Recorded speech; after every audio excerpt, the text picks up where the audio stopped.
वडोदरा महाराजा गायकवाड़ की नगरी, जो गुजरात में संस्कारी नगरी से जानी जाती है। इस नगर ने भारत को बहुत कवि, लेखकों और समाज सेवक और महान राष्ट्रभक्त दिए हैं।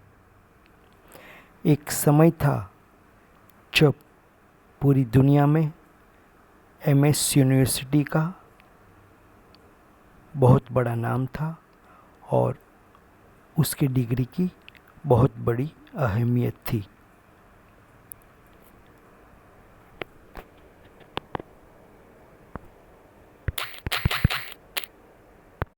आज हम वैसे ही एक महामानव की जगह पे आए हैं। यहाँ वो महामानव के दिव्यांश की समाधि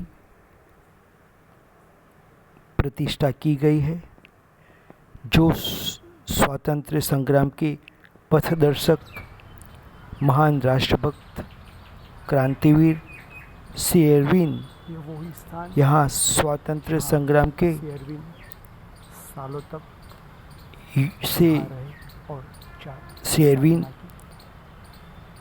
श्री योगी महर्षि अरविंद बनने तक की पूरी सफ़र यहाँ से ही शुरू हुई थी।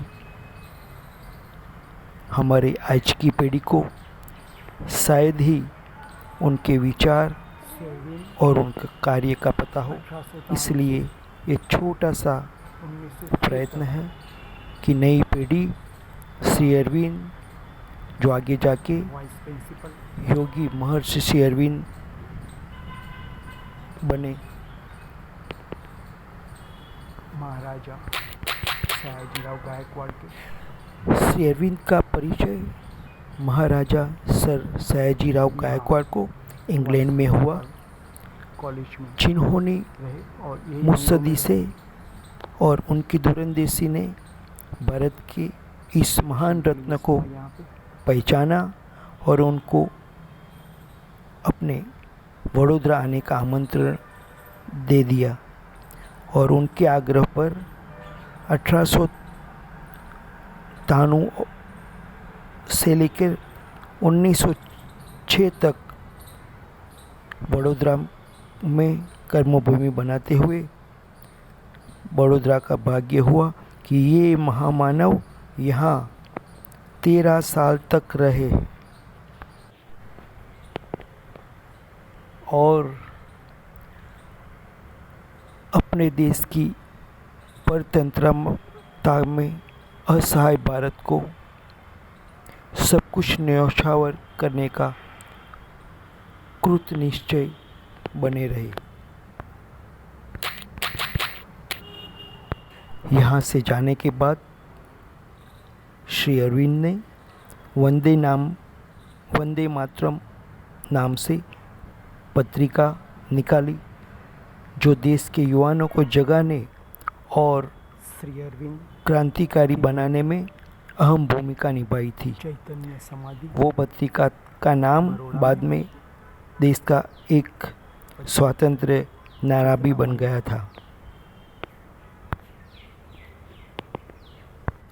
श्री अरविंद वो बात में स्पष्ट थे कि भारतीयों के आदेश के मुताबिक कांग्रेस ने काम किया नहीं है और वो विफल हुई है। इन्होंने प्रमाणित पुरुषार्थ नहीं किया।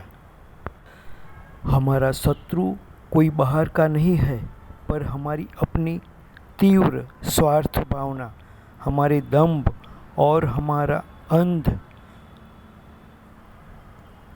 विश्वास ही हमारी कमी है। हमारे दिल की सच्चाई यानी कि शक्ति की कमी ही हमारी कमी है।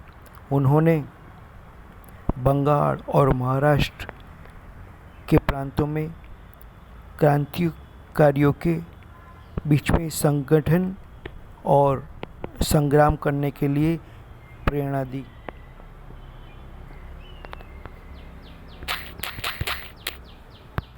श्री अरविंद हमारी मातृभूमि के दुख दर्द अधपतन और गुलामों की सुंदर जंजीरों की मुक्ति के लिए अनुभूति के प्रखर भाषा में बात करते अगर थे। आप बड़ौदा के आसपास वो कहते थे तो जरूर हमारे बता देश का नक्शा देखो श्री अरविंद का और उसमें जी भारत हाँ। माता की छवि देखना और सीखो। माता जी की चित्रों अपने का देश को आज भी जीती वैसा ही जागती अनुभव माता है। जैसे देखो सुंदर और इसका ध्यान धरो, ताजे फूलों उसकी आराधना करो। से सजाया गया है चैतन्य आघात के सामने प्रत्याघात, आक्रमणों का सामना करने से ही प्रजा में मनुष्यत्व जागृत होगा। विश्वासघात और देशद्रोह को बिना शिक्षा रोका नहीं जा सकता। सभी फूले नूतन राष्ट्रवाद के बारे में लिखते थे फूलों से हर रोज ये चैतन्य भूमि और सजाई जाती है। हम सब को देश के कर्तव्य में लगे रहना चाहिए। धर्म, संस्कार, शक्ति, अस्मिता और हमारी प्रतिभा का विनियोग नूतन राष्ट्र के लिए ही करो। ओम श्री अरविंद उनके हिसाब से इसके लिए